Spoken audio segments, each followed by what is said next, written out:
তো পার্শে মাছ দেখেন, সেই সাইজের পার্শে মাছ। কটা কেজি হবে চাচা এ পার্শে? 10-11টাই হবে ইনশাল্লাহ। তো সেই সাইজের পার্শে মাছ আলহামদুলিল্লাহ। ভেটকি দেখেন আজকের, সেই ভেটকি, বড় বড় ভেটকি। আর এখানে আছে হচ্ছে চিংড়ি মাছ, তারপরে এখানে এই যে ট্যাংরা লোনা পানির।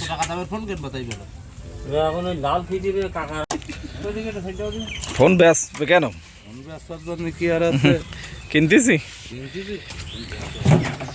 হ্যাঁ নজরুল ভাই তাড়াতাড়ি নাও, পার্শে মাছ একটু সল সল না গেলেই হবে।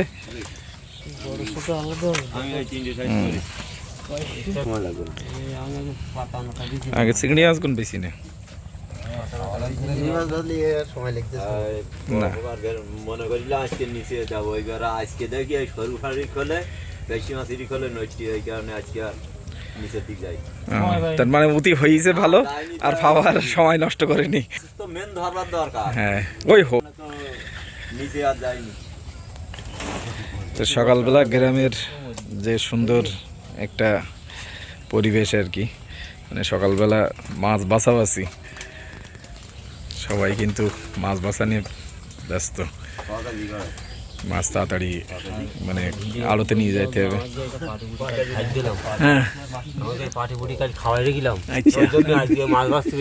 তাই না, মানে পেটে জোর আছে, কালকে সব পেটে জোর আছে, সব খাওয়া দাওয়া করি। না না, সে তো অবশ্যই প্রমাণ তো আছে, ভিডিও আছে তো সে প্রমাণের।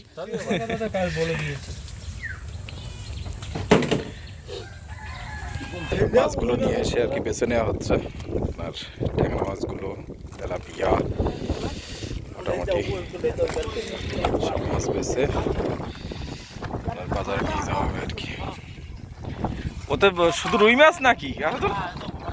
ও তো ট্যাংরা মাছগুলো তুলি না, ট্যাংরা মাছ হয় কিনা বাসা শিখি না, ট্যাংরা মাছগুলো তুলি নাও দিন,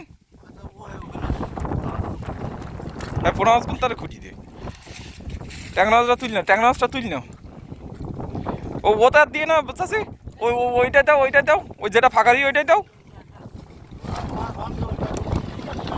যেটা ফাঁকা দিই ওইটাই দাও। হ্যাঁ ওইটাই দাও, ওইটাই দাও। তো আজকে যে অবস্থা, ঠান্ডায় কারোর মাথায় মানে হাতে কাজ করতেছে না, খুবই খারাপ অবস্থা। তাতে ট্যাংরা মাছ হাতে তো ফুটে ফুটে যাচ্ছে। কে আনু আমার কাজ করে না, কল্লি কপারের কাজ করে। এই হচ্ছে মাছ, ট্যাংরা, ঠান্ডা। আজকে আর হাতে মাথে কারো কাজ করতি না।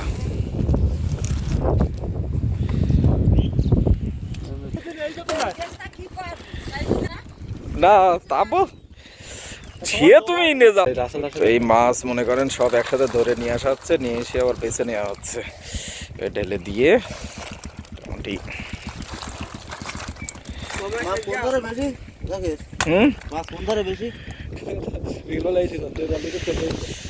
বাবা রে, ঠান্ডায় আর কথা আসতেছে না মুখ দিয়ে।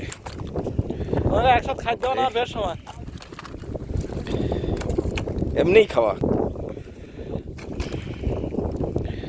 প্রচুর ঠান্ডা, প্রচুর।